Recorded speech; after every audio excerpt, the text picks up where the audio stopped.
bien, bonjour tout le monde, bienvenue, c'est Yves, et aujourd'hui je vais aller aux journées de l'AMSAT. Alors les journées de l'AMSAT c'est quoi? Déjà l'AMSAT c'est quoi? L'AMSAT c'est Amateur Satellite, en fait ce sont des radioamateurs qui vont s'occuper de tout ce qui va être lié avec les satellites, et avec les satellites radioamateurs, parce qu'en fait il y a des satellites radioamateurs qui sont en train de tourner autour de la Terre, notamment il y en a un qui a été lancé il n'y a pas très longtemps, qui est en réalité une partie d'un satellite géostationnaire qui s'appelle SAL2, et sur SAL2 il y a la partie qui est dédiée aux radioamateurs qui s'appelle QO100 parce que c'est le 100e satellite radioamateur qui a été lancé. Et donc il y a plein de monde qui bosse sur comment faire des satellites, comment aider les CubeSats, comment aider les universités, les écoles à envoyer des satellites, comment communiquer avec la station spatiale, avec des élèves pour pouvoir répondre aux questions, enfin, que les astronautes répondent aux questions des élèves plus précisément. Toutes ces choses-là, ça fait partie du boulot de l'AMSAT. Donc c'est plein de gens qui sont des radioamateurs ou des personnes motivés par la radio et qui ont des compétences et qui sont intéressés par l'espace et par les satellites. Donc je vais aller les voir aujourd'hui et l'événement a été organisé par Space Up. Alors je vous en parle parce que j'ai trouvé le concept assez sympa. D'ailleurs je vais laisser Marine en parler.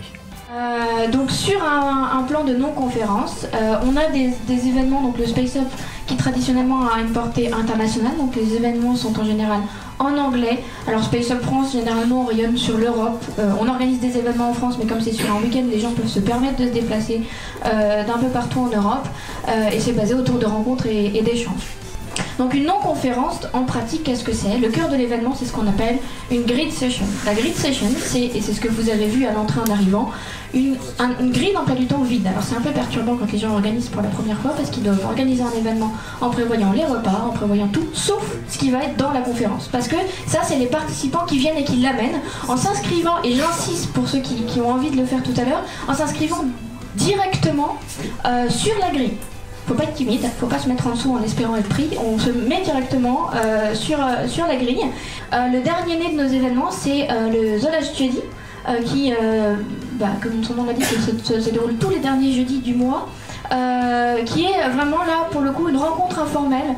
Juste on s'est rendu compte que la communauté, parfois, souvent même, avait envie juste de se voir, de boire une bière entre copains et de discuter de sujets et juste de se rencontrer, puisque quand on a quelqu'un avec un micro qui parle, vous pouvez pas parler entre vous, c'est quand même un peu dommage. Donc voilà, on a pour l'instant en France 4 villes actives: Paris en rouge, Toulouse en vert, Cannes en orange et Bordeaux en Bordeaux. Alors dans les satellites radioamateurs, il y en a un en ce moment, donc QO100, dont je vous ai parlé tout à l'heure, qui est pas mal à la mode. Il a été lancé il n'y a pas très longtemps, il est en service depuis très peu de temps, depuis quelques semaines. Et on a la possibilité avec QO100 de lui envoyer un signal numérique vidéo, et il va le retransmettre à tous ceux qui sont dans la zone de couverture, donc en gros entre le Brésil et l'Asie. Toute cette grosse zone-là est couverte par le satellite. Et puis pour la première fois, là, il y avait une retransmission des conférences de l'AMSAT via ce satellite, et c'était fait en direct depuis là-bas avec des moyens radioamateurs. Donc là je suis sur le parking, parce que sur le parking il y a une camionnette qui retransmet par flux vidéo en numérique les conférences en direction d'un satellite radioamateur que je vous montrerai, enfin je ne montrerai pas le satellite, que je vous expliquerai, je vous en expliquerai un petit peu plus un peu plus tard, et on va aller voir la retransmission, la mallette technique.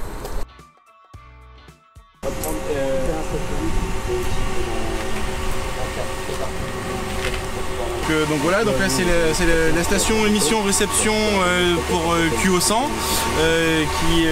qui nous permet de streamer les conférences d'aujourd'hui. Donc le principe, c'est qu'il y a une régie vidéo qui est à l'intérieur de l'Electrolab où est fait l'encodage. On envoie le flux encodé jusqu'à la station qui est ici.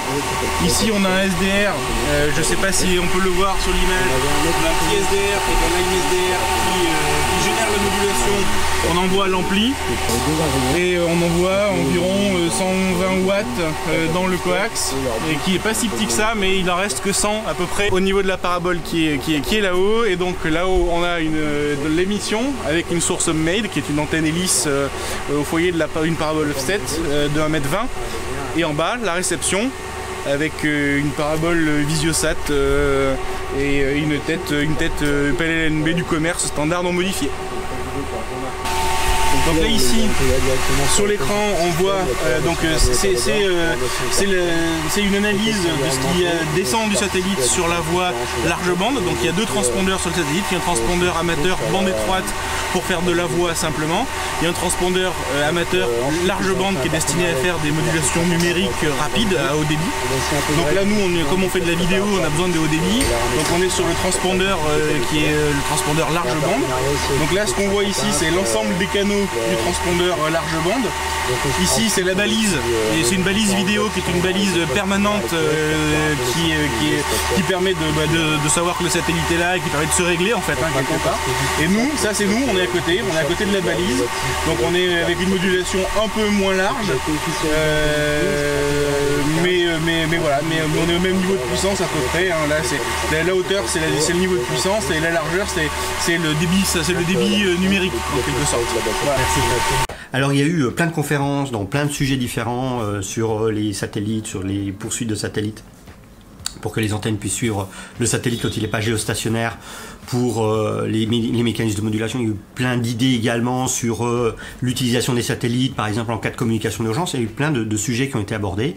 Mais moi là, je vais vous présenter deux conférences qui ont donc été retransmises, qui m'ont particulièrement intéressé, puisque ce sont des conférences qui sont des retours d'expérience de la part d'enseignants à propos du projet ARIS. Alors le projet ARIS, j'en ai déjà parlé dans une petite vidéo, qui était la vidéo dans laquelle on avait écouté les réponses de l'astronaute canadien à une école portugaise.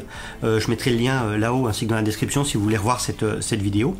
Et bien c'est ça le projet ARIS. Et donc il y a deux écoles, enfin tout du moins il y a deux enseignantes qui sont venues présenter un retour d'expérience qu'ils ont eu. Premier retour d'expérience était avec des maternelles et avec un astronaute allemand il y a 1 an et demi, 2 ans, où elle raconte un petit peu ce qui s'est passé. Je vous fais un rapide condensé de la conférence. La conférence était un petit peu plus longue que ça, mais c'était assez intéressant à regarder.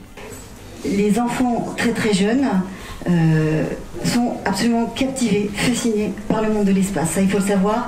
Donc on a d'emblée des enfants investis, impliqués dans tout ce qu'on va faire en sciences et en astronomie et sur le son. Voici tous nos partenaires. Au centre, c'est nous, c'est mon collègue et moi. Donc le premier partenaire à qui j'ai eu affaire, c'est ARIS France, qui m'a aiguillé vers tous les autres, qui m'a expliqué ce qu'il fallait faire. C'était Sylvain Vallat. Voilà. Et puis ensuite, j'ai travaillé également avec Joseph Lemoine. On avait des profs d'anglais qui étaient avec nous, qui ont pris des notes et qui vont traduire. Alors, elles sont en train d'écrire leurs réponses pendant que Michel Tonini prend le relais de Gers Alexander, parce que le contact dure 10 minutes.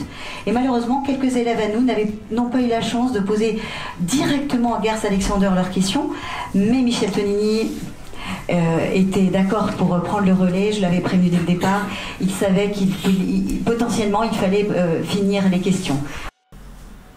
Et donc il y a eu également un deuxième retour d'expérience, encore plus intéressant celui-là, puisque c'était avec des élèves un petit peu plus âgés, puisque c'était au collège et fin du collège, ça devait être des élèves de 3e, donc ils sont un petit peu plus intéressés sur le côté technique. Et ce retour d'expérience, cette organisation du projet ARIS a été faite par une prof de physique-chimie. Et puis ils ont pu contacter cette fois Thomas Pesquet il y a un peu plus d'1 an, lorsqu'il était à bord de l'ISS. Eh bien, bonjour à tous, je suis Marie Allais, je suis professeure de physique-chimie et formatrice BIA au collège Roger Martin du Gard de Bellem. Donc, au travers de cette petite présentation, je vais revenir sur les points forts et les différentes étapes de notre projet ARIS qui nous a permis de contacter Thomas Pesquet en avril 2017.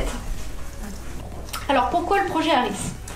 Eh bien, comme je l'ai dit tout à l'heure, effectivement, pour contacter un astronaute, mais aussi pour plus que ça.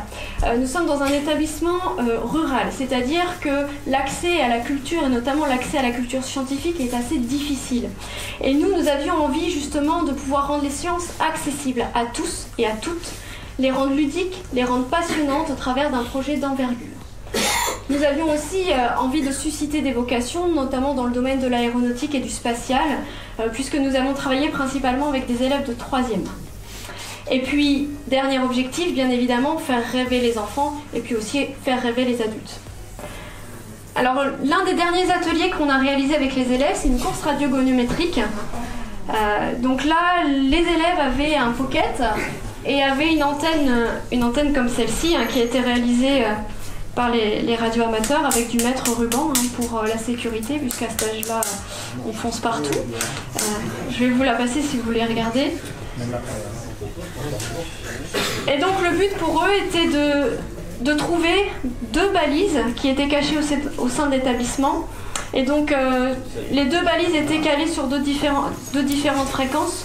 Une fois qu'ils avaient retrouvé la première, ils avaient un mot de passe, ils revenaient chercher leur nouvelle fréquence et retournaient chercher la deuxième. Donc le but du jeu, c'était bien évidemment de trouver les 2 balises en un temps restreint. Les élèves ont suivi une conférence d'un astrophysicien qui venait de l'Observatoire des Loups, non loin de l'établissement. Tout ça pour nous faire patienter, jusqu'au moment où, tant attendu, le contact avec Thomas Pesquet. FX 0 ISS, FX 0 ISS, ici F6 KCO qui vous appelle, me recevez-vous, over.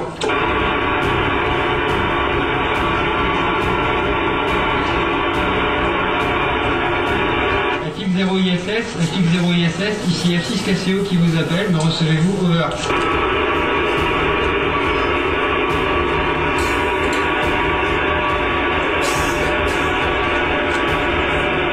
FX 0 ISS, FX 0 ISS, ici F6 KCO qui vous appelle, me recevez-vous, over.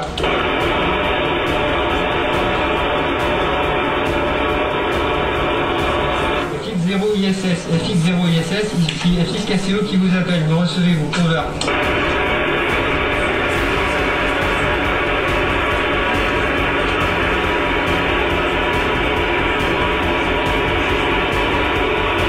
FX 0 ISS, FX 0 ISS, ici F6 KCO qui vous appelle, me recevez-vous, over. FX KCO, ici FX 0 ISS, je vous reçois, over. Bonjour Thomas, ici le collège de Bellem-Normandie. Êtes-vous prêt à répondre à nos questions, over? Bonjour, oui, bonjour à tous, je suis prêt à répondre à vos questions, over. Bonjour Thomas, ici Romuald. Qu'est-ce qui vous a donné envie de devenir astronaute? Bonjour Romuald, écoute, moi je voulais voler, je voulais être pilote, je voulais être astronaute, je voulais voir la Terre de haut, évoluer en 3 dimensions, avec des machines complexes, et je voulais faire un métier utile, over. Voilà, alors tout ça c'est juste un très court aperçu de ce qu'il y a eu pendant ces fameuses journées de l'AMSAT. Il y a encore eu plein de choses qui ont été discutées.